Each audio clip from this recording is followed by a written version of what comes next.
So I have decided to go camping with my daughters next month. Camping, like real camping with a tent. I made a video earlier talking about my thoughts on Cruise America and the desire to own an RV someday, and not just for like once in a blue moon type of vacations, but like when I can actually afford to maybe do some travel ultrasound work when I'm older, when I can semi-retire and like work part-time. But since I can do travel work, I could spend a lot of time, months at a time, in the RV, rent out my house. So from here to then, it's gonna be quite a while. We're talking like more than 5 years, possibly 10 years. It's unknown. But to think that I have to live with the frustration of like, oh my gosh, this is something I'm excited about. This is something that I want to do now and I can't. That kind of sucks. I decided, stop being a victim of your circumstances. What can you do? This is how my brain always works. What can you do right now in order to satisfy your needs, even though what it is that you want exactly isn't possible at the moment?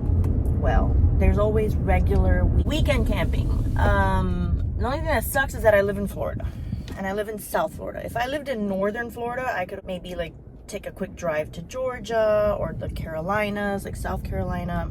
But I live in South Florida, which means just to get to northern Florida will be 5, 6, 7 hours easy. It takes almost 10 hours just to get out of Florida. So for a weekend trip, that doesn't really make a lot of sense. And this is the one and only car that I have. I use it for work, and I've had it for 2 years and a few months, and I'm already almost at 28,000 miles because I drive about 200 miles a week. So for me to take my car a good 5-6 hours north to go camping for a weekend and then come back, that's a lot of mileage on my car. I don't have a trailer, I don't have an RV, I don't have the affordability to get any of those things at this time, but I can get a simple car tent. And part of the reason why I had mentioned before that I hated the setup of regular tent camping back when I did it with my ex was because of the kind of tent that he had. Yes, it connected to the back of his SUV, like the hitch, like the SUV, you open up the back and then it kind of wraps around, and then the tent expands from the car. So the car and the tent are connected. But it's a difficult to set up tent. It's a typical type of tent. You got to put the tarp down, and you got to like lay it down on the ground, the tent itself, and you got to take the sticks and you got to feed them through the little holes, and then you make an X, and then you have to make sure that, they land where they're supposed to at the very edges, so that now you have to like make sure it's bent on all 4 corners so that it stands up. You got to stake it. It's not an easy to put together tent. Typical tents are not easy to put together. So I thought, what can I do that's easier? There are regular car hitch. I don't know how you say it. Hitch, hatch, whatever. Like when you open the back of the SUV, there are little tents that go around that are simpler, that they just have like a zip up. You just close it off so you sleep inside the car. And there is no tent on the outside, but what there is like an awning. Like there's enough kind of like sunshade, and you can put poles or you can tie it up, and you can unzip it, and there's a mosquito net, or unzip it all the way and it's open. So you have your car, and then you have like a little space that is covered from the sun, like an awning, but it's not an actual tent. So then I realized my daughters and I, the 3 of us, we will not fit in my car. I could put my seats down. I could level out the bottom of the trunk a little bit so that it's not, you're not sleeping like, you can kind of level it out. They sell things for you to level it out, or just put a bunch of, pillows and whatever. You can make it happen somehow. But there are little foam roll-up mattresses, and it would fit perfectly in the car, but I think 1 person would sleep comfortably, maybe 2 small people. So I needed another option, and that would involve a tent. So I'm thinking, man, there's gotta be some kind of easier way to set up a tent that doesn't involve all of that. And there's such a thing called a pop-up tent, and I found one called cat pop-up. I don't know, they call it a cat pop-up tent, and it looks kind of small when you look at it online. I got it in the mail the other day, and I opened it in my living room, and it is huge. You can easily lay down 2 full-sized adults inside with space. You're not going to be like squished one on top of each other. I would say the size inside is about the size of a full-size bed. Maybe not a queen, but a full. And you will still have a little bit of space in the perimeter to like put your things. So it's not like the mattress takes up the entire space. It is oval shaped. Looks like a caterpillar is what my daughter said. And when you sit up, I mean, at least from the ground, because mind you, I plan to put an air mattress in there, and an air mattress is about a good 6 inches off the ground. But when you sit straight up, you can sit straight up and not hit your head. You can't stand up in it. It's not like a tent to hang out in and stand up and walk around in. It's just for sleeping, which is perfectly fine. It also has little windows that you can close or open for privacy, and it has the mosquito net, so you can still have the ability to see outside and not have the bugs come in on the sides. And then it has a door in the front and the back that is the same way. You can zip it up entirely or zip it just so that the mosquito net is open, or have it open all the way. You stake it to the ground, and then there's also a part on the outside that you can kind of like roll out and, you know, put the little stakes with the strings and turn it also into like a little awning kind of, so that you can enter it and you still have like a little, kind of like, what do you call it? An awning. So this is small enough where it can be placed, the back of my SUV is, I could put like a little rug to kind of like merge the space between the back of my SUV and the little tent. And it'll just be one long, you know, camp space. It'll be my car with the back open, and someone can sleep in there, and it has a little awning, and then the little rug, and then the tent. Now I also have an extra tarp to place underneath the tent, because you don't want just that thin material of the tent to be on the dirt, the gravel, the grass. You know, walking on it, you can puncture holes into that thin fabric, and if it gets wet, you always want an extra layer of protection. So there is a tarp, and then I plan to put the tent on top of the tarp, and then there is a outdoor rug that I would plan to put to connect, like kind of like a walk space, a little catwalk, a little you know, runway space from where that sleeping quarters is over to the car. Now I didn't opt for the traditional wrap it around the car, it has a mosquito net, and like it has an awning type of tent, because they were ridiculously expensive, like a lot, like $100 and something. Like the cheapest ones were in the 70s, 80s. And I'm like, this is just like a elastic underwear that just goes around the back of the car, and then it zips open, and it has a mosquito net option, and then a fully closed option, and then it just has a little piece that sticks out. It doesn't even come with the sticks. You'd have to buy the sticks separately for this much money. So I found something else that is for typical primitive camping, which is just your regular rectangle, and people will put like a piece of rope and tie it from one tree to the other and just support the tent in the middle, and it looks like a teepee. Or, you know, it can be used in so many different ways. It's just a rectangular tarp with loops all the way around. So I've seen the various different ways it can be configured to be used. And I had the genius idea. I'm thinking, yeah, it can be used in the way that I need it. I can have it go around the back of my car, you know, when the back trunk is open. And I do have these little magnets that come with hooks on them. This tent has little loops. I can always use the magnet, and these are very heavy duty, strong magnets. I can use the magnet to adhere the tent to the car, and to secure it in case the wind blows or whatever, just make sure that the hook is around the loop first, and then make sure the magnet is over the tarp onto the car. And I could do this all the way around. On top of that, since it does have loops, you can also get bungee cords and attach it to a loop, and then take that bungee and attach it to like the rim of the car on the both sides. And that should secure it in place. Now granted, it's not offering me any kind of coverage in the opening, but I also saw cheaper a traditional regular mosquito net for the back of cars, and I'm sure it's also magnetized as well, and it comes with a zipper.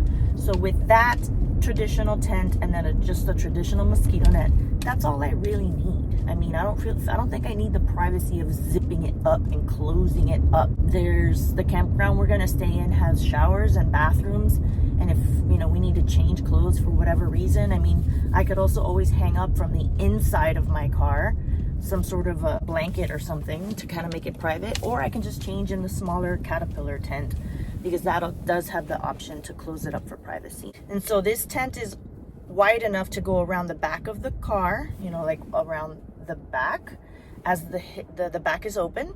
And then the rest that comes out, right? Like let's say this is the back of the trunk, and then you open the trunk, you have it all the way fixated all the way around, and then you have it coming out. It's gonna drape, it's gonna fall. So what are you gonna do with it? Well, I bought the poles, and I saw several different options, and I read the reviews, and I make sure I don't get what's garbage and easily broken, but I also don't want to overpay.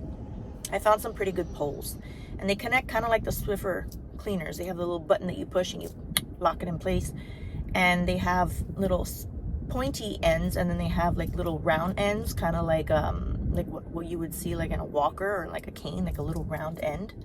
That's the part that goes onto the ground, and then the little pointy part would go into the loop, into the hole of your tent. So with the tarp sticking out, or the primitive tent, I should say, sticking out about far enough, I would put the two little poles, and if there's any more space left, you can also tie strings to the edges, and then you know, put the stakes in the ground so that they kind of like stay in place. So I plan to have the opening of my car, the primitive tent kind of as an awning, and to protect my opened vehicle from the elements, and also having the mosquito net, but also serving as a bridge, as a connection between myself and the little caterpillar tent. And so we'll be very close together. The back of my car and the opening of the little caterpillar tent will probably be about 4 feet, maybe 5 feet maximum of a distance, of a length, with a rug in between us. And so we'll have space in there to, you know, set our cooler down and set some little chairs down and just relax, put a little, you know, little light hanging up in the middle in between us. And there's 2 sleeping quarters facing one another. And that should be easy. That should be relatively easy. I already played it through in my head. I opened up everything that I've received to make sure that nothing's broken, everything's functional. I tested what it's like to open up the cat tent. It is the easiest thing. It's like those windshield sun reflectors that are like, you just kind of like this one. Here it is right here. So this is like, it's just got these wires, right? And then it has this little thing. So then when you open it, it just pops open, and when you want to close it, you just kind of grab it like opposite hands, like you're gonna twist something, and you just kind of twist it, and it twists itself into like a figure 8, and then you fold that figure 8 in half, and then you put that little piece of G-string on there, and you put the cover on. So I opened it up. Just the second you open it and you pull off that string, it just pops right open. The easiest thing ever. And then to close it is quite easy. I saw some reviews where some people said it was difficult to close, and let me tell you, I think if you are of average intelligence, you can figure out how to close this in a relatively short amount of time. If you're struggling with this thing with for an hour, I'm not gonna say anything. It shouldn't take that long. It took 5 minutes to open it, 5 minutes to put it away. You grab all the little spines, you know, because it looks like a little caterpillar. You grab all the little spines, you put them together, and now you have like this almost oval shaped structure. You lay it on the ground and you kind of twist one side, and now that it's twisted and it looks like a figure 8, you take one side of the figure 8 and you overlap it. And the tough part was finding that string. I guess it's good to locate the string before you do it, because I'm like going around the edges trying not to let it pop open on me, looking for the string. But I found it. That's the part that took the longest, I guess. And then once I found it, I strap it around, because you want that string to secure it. You don't want to try to stuff it in the bag without the string, and then it's probably expanding the bag because it's trying to pop open, and then you might rip the bag, or you go to take it out and it's going to explode and pop opening in front of your face. So you want that little tie around the string, like an elastic, like I said, like a G-string. Then I was able to put it back in the bag, zip it up, no problem, easy peasy. And the first tent that goes around my car, yeah, it doesn't completely wrap around the opening of my car. It's just a regular rectangular primitive tent with a bunch of loops on the ends. And I'm gonna secure it to my car, and I'm gonna secure it with some poles and maybe some bungee cords, so that it's acting like the type of car tent that you would see out there. And I think it should serve its purpose perfectly fine. I also, like I said, got a mosquito net for the opening. I'm not expecting any rain. Obviously, that awning may not be the best choice if there's gonna be rain, because there's nothing to zip you up to enclose you into the car should it rain. But I don't expect it to rain. I don't expect it to. And if it does, I'll figure something out. I can always take the poles out and just drop the awning, fasten it and secure it to the sides of the car so that it's creating a seal and it's closed up. The other tent, completely waterproof, should be perfectly fine. Just make sure everything is zipped up and closed.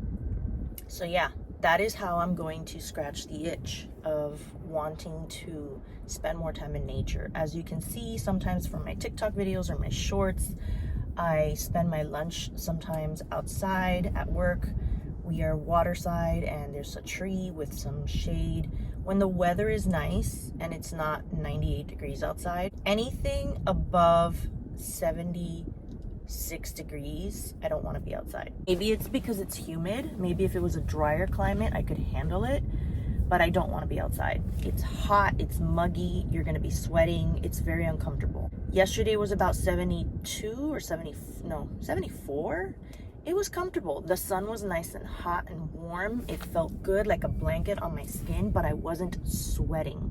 There was a breeze, and just being outside, I don't know what it is. I always grew up thinking I was not an outdoorsy kind of girl, and it's because I don't like the summers in Miami. I don't like the excessive heat and humidity and mosquitoes of South Florida, and I didn't know any better. I didn't know what the weathers could be like in other parts of the world and other parts of the United States. I went to Argentina, which is the other half of the world, but it was in December and it's their summer. When it's our winter, it's their summer. And again, it was so hot. I was miserable. I would do much better in colder climates, even with snow. I've been in Colorado, and the coldest I've ever experienced is 11 degrees. Mind you, with the correct gear. I'm not saying I'm wearing jeans and a t-shirt. I'm wearing, the right gear of clothing, and I'm perfectly fine. Perfectly fine. I can handle it just fine. We stayed in a hotel, like it wasn't cabin style hotel. Like if you open your door, you're outside, you're not in a building. Temperature regulation and control, if you don't turn on your heater, you're gonna feel the cold coming into your room, and I could deal with it just fine. I slept in warm pajamas. Like I took a nice hot shower and I put on my pajamas in the bathroom, and then I came out, and yeah, if the hotel room was a little chilly, I was fine with it. I do much better in cooler climates than in warmer climates. Now, ideally is that mild, perfect, like between 72 and like 62 degrees, like that perfect. For sleeping, I don't mind it in the 50s or in the 40s. I can totally put on a nice warm pajama and sleep with a lot of warm blankets, but do not ask me to sleep outside when it is 80 degrees. I can't. If it is not colder than 70 degrees, it is very hard for me to sleep. Inside or outside, it has to be below 70. So 69, 68, any colder than that, it's not necessary, but I can handle it. So it's not like I'm cranking my AC to like 60 degrees. No, that's ridiculous. I do sleep with it at 68, 69 degrees. And so people are crazy here. This is why I'm dying to escape this lifestyle. Someone just U-turned right in front of me. Someone almost just like cut me off and got in front of me as I'm just driving down the road. I'm clearly paying attention. Talking to you guys is not that different from talking to someone who's sitting in the passenger seat, okay, or talking on the phone. I'm looking at the road, and these people are doing things that if I don't honk at them, they will kill me. And this is the hard part. Driving to and from work every day is like trying to walk over a minefield to and from school or to and from work. It is a battlefield. It is not just driving. Like people say, well, Arlene, if you hate traffic so much and you hate your commute, why would you want to be in an RV driving? Because if you're just in an open road on a highway going somewhere, just driving. If I'm in the streets right now, I'm not even on the expressway, because the expressway traffic was so bad that the map recommended that I take the streets. The streets are worse. Look, here's some other dude in a truck with his indicator trying to hop onto the road. People like that sometimes just jump right in front of you. It's stop and go. There's a lot of braking, and like people are turning and dodging and like getting in front of you. It's very scary, very chaotic, and very stressful. That by the time I get to work, I'm already like halfway to a heart attack. I'm already stressed out, and I haven't even started my work day yet. So I like my work. It's not like I don't like my work. It's just getting there. It's like I need a freaking private plane or something. This is ridiculous. This is so nerve-wracking. It's not good. It's not good for my nerves. I've worked very hard on developing some strength in my nerves, and this is like not helping. So yeah, I'm gonna show you guys maybe in another video. When I come home, I'll show you like a little quick tour of all the camping gear that I have sitting around the house. I'm already preparing for it.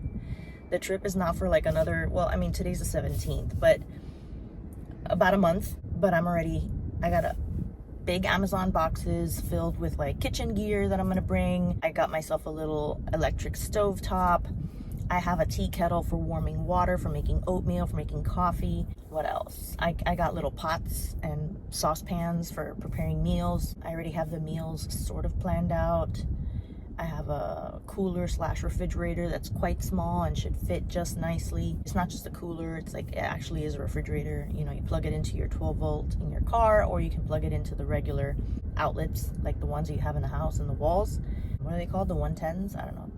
I got a power supply that's waterproof because we are going to stay in a campsite that does have a power and sewage and water spigot. We're not going to be using the sewage, obviously. We're not in an RV, but the water is good to have for like washing things, and obviously the electric. So yeah, that's it. When I get home, I will show you guys what I have so far. I'm still waiting on a couple of things to arrive, but I'm going to give this a shot, see how it goes. Hopefully I like it.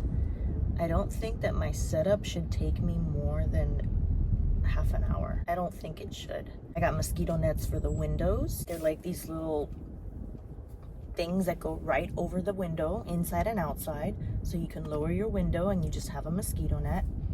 And I got these little covers for the windows that they attach to all this here, even though it feels like plastic or like some sort of like a soft material.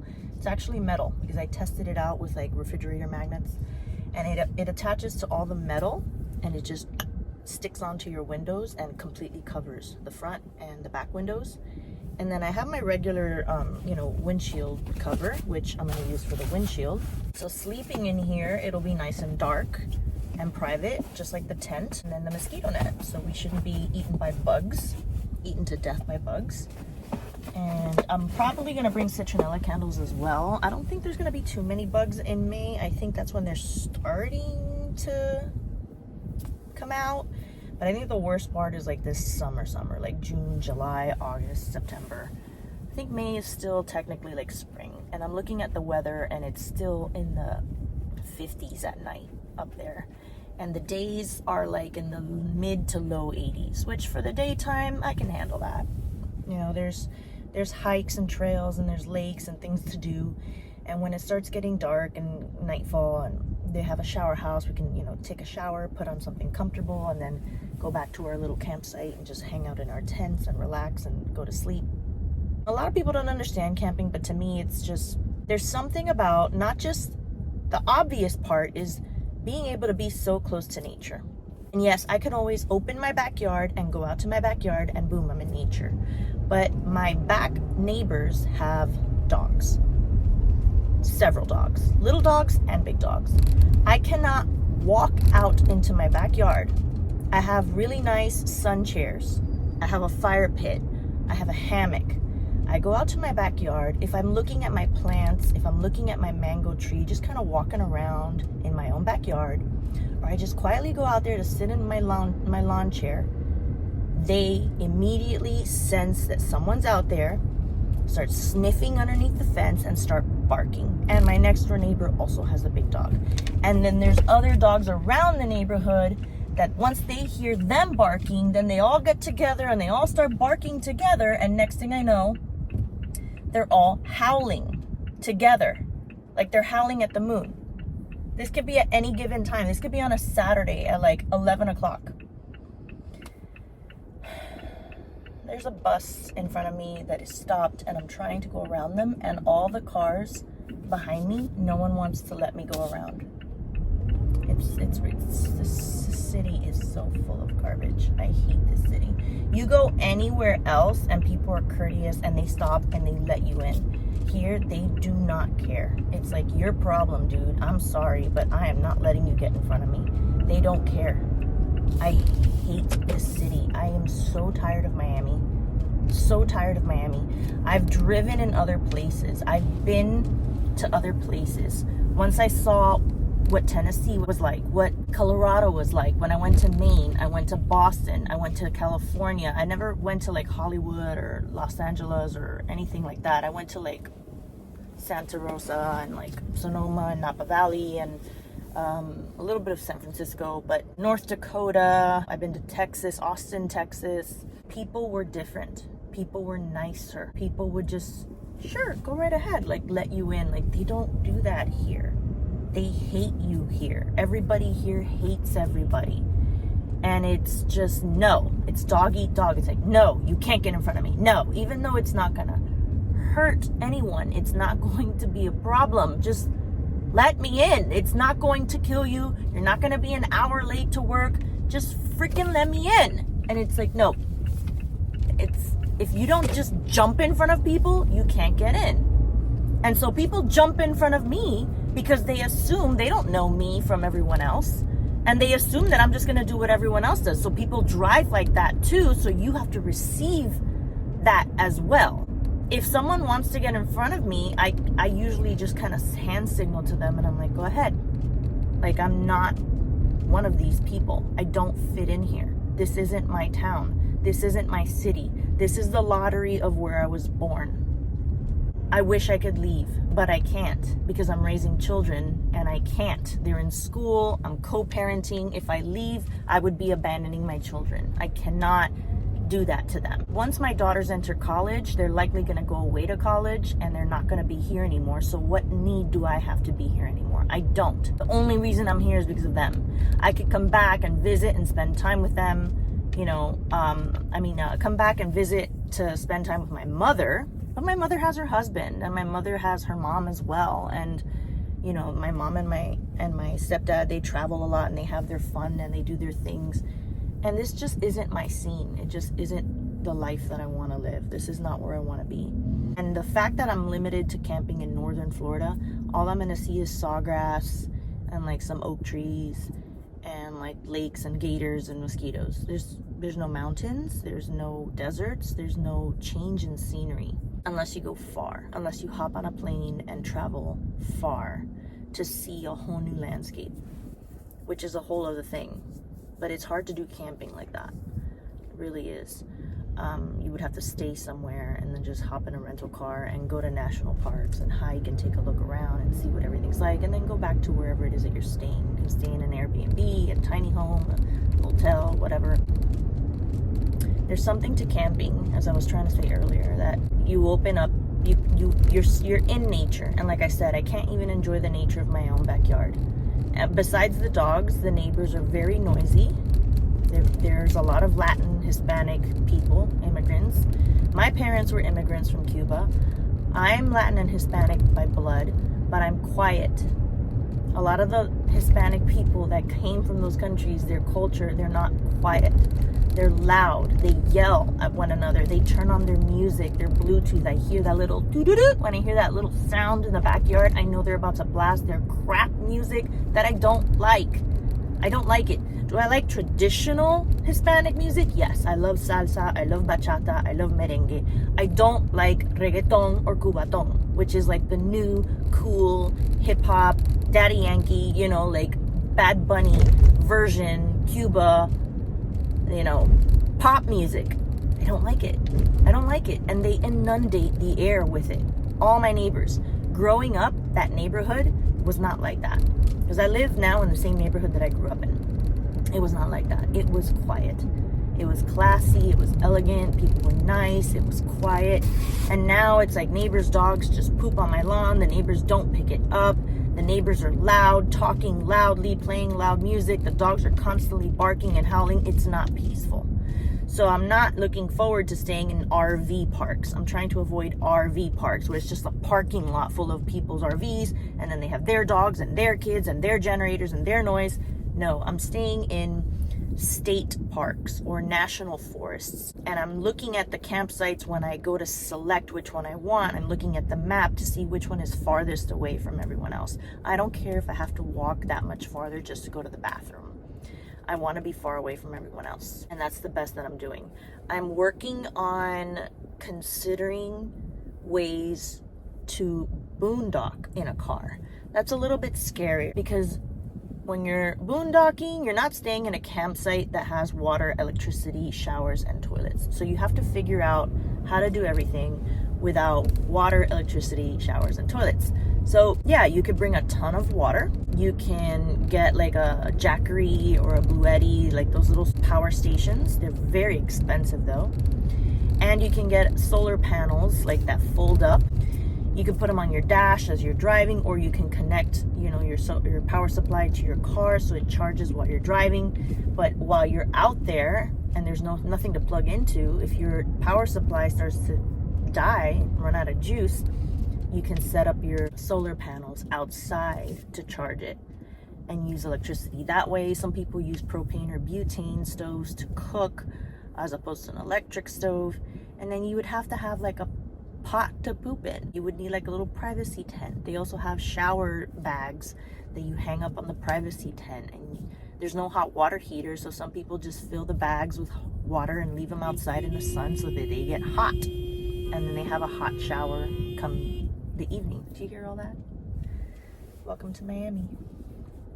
Such lovely people here. So boondocking, there's also the risk that there's no campground. So there's always the risk of animals and critters, wandering into your campsite in a campground. But it's a little bit harder for them to want to come near us because they're kind of scared of us.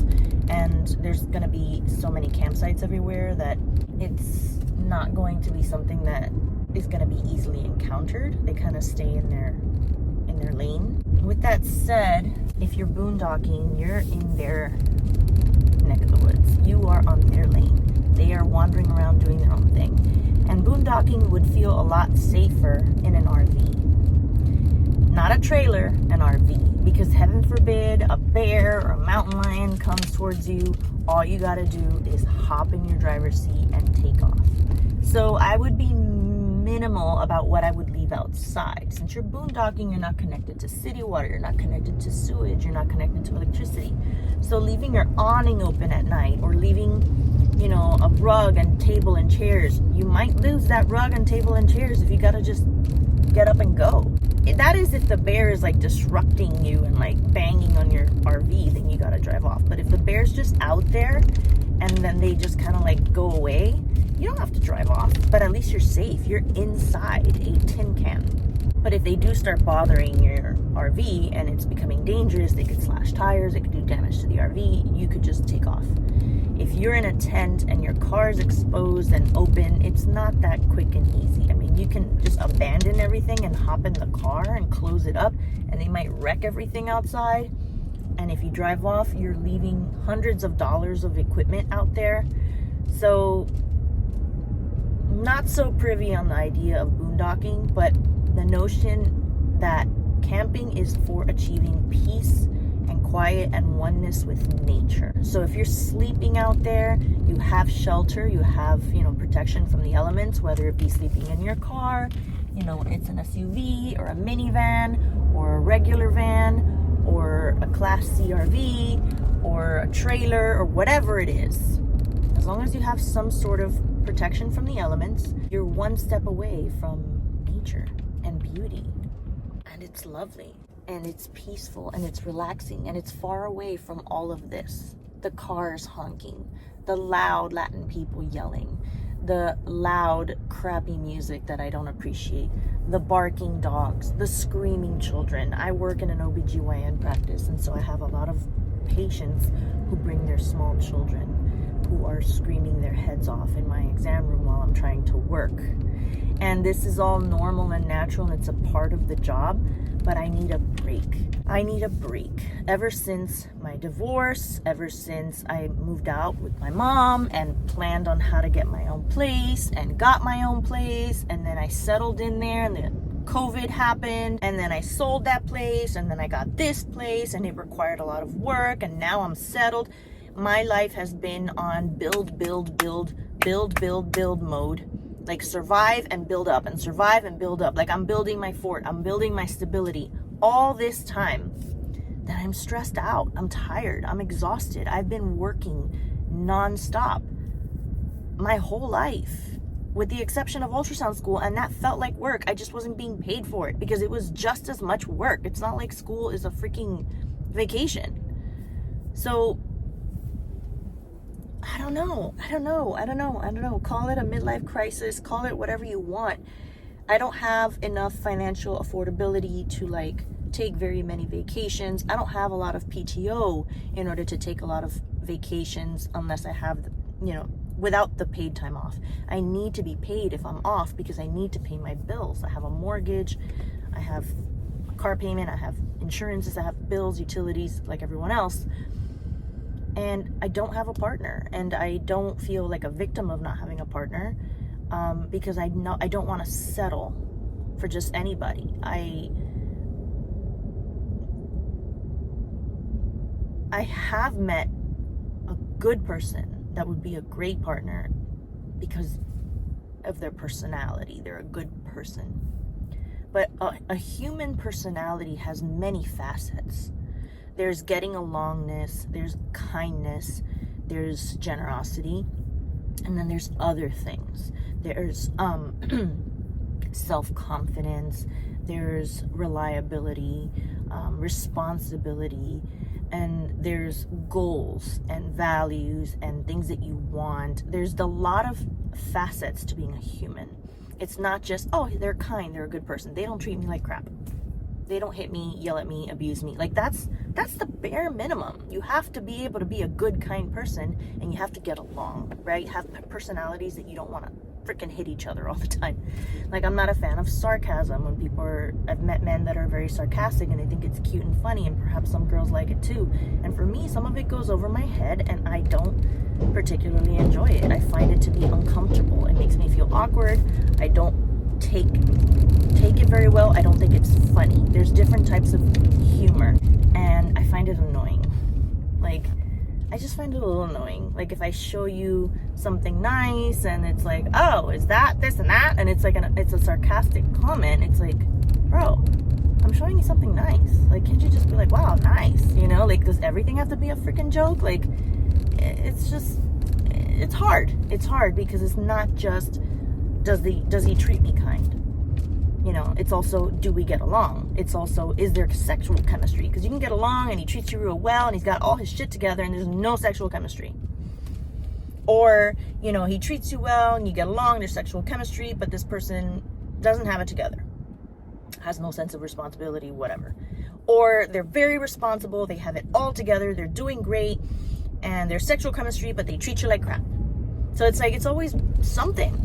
And I'm sick and tired of putting my life on pause and waiting and holding off to be able to do the fun things that I want to do, to be able to enjoy my life until I have a partner for it. No, I'm going to do it with or without one. But I also haven't been doing it because I've been surviving, trying to get my footing after the failure of the biggest relationship of my life, the one that made me into a mother. That is a huge responsibility. You have to provide for your children. So luxuries like vacations and decompressing and de-stressing things is not on your top list of priorities. So I have been putting all that stuff on the back burner, and it's time. It's time. I'm getting tired. I'm exhausted. I'm burnt out. I can't continue like this anymore, where it's just go to work and then come home and clean and do chores and then go to work. It's always the same thing. You guys, I feel like I'm always reverting back to the same story every time I make a video, and I'm sorry about that. If you've seen multiple videos of mine, if this is not your first time watching one of my videos, then you're gonna realize this is redundant, that this is something that I talk about often. But if you're new to my channel, welcome to my life. This is my life. And I know it's the lives of a lot of moms and a lot of single mothers, but I don't believe in being a victim to my circumstances. I believe that we can create the life that we want, and I'm in the process of working on that. I'm in the process of trying to make that happen one way or another. I have to wait a few years in order to fully do it the way that I would like to do it, because I have to wait for my daughters to be in college. Until then, there are other ways for me to satiate my desire to escape and to relax and unwind and help with the burnout process that I've been in, that is slowly getting worse and worse. But anyway, I'm here at work now and I have to let you guys go. So I hope you like this video. If you do, please give it a thumbs up. If you like my content, please subscribe, and don't forget to leave a comment below, and I will see you guys in the next one.